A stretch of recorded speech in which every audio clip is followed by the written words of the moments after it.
काँग्रेसच्या 100% जे नेते लोक होते त्याच्यामधले 80% लोक सर्व बीजेपी मध्ये आहेत आणि 20% राहिलेत काँग्रेसमध्ये. जे आता जे निष्ठावंत आहेत, खूपच जे जास्त. निष्ठावंत आहेत किंवा त्यांना विचारधारेशी त्याला तडजोड करायची करायचं नाही असे लोक काँग्रेसमध्ये राहिलेत.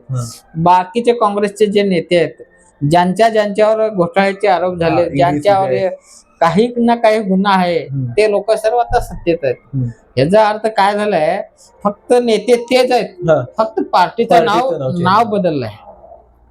काय आणि काय माहित, सैन्यामध्ये सेनापती बदललाय आणि सैन्य तेच आहे. सैन्य तेच आहे पूर्ण.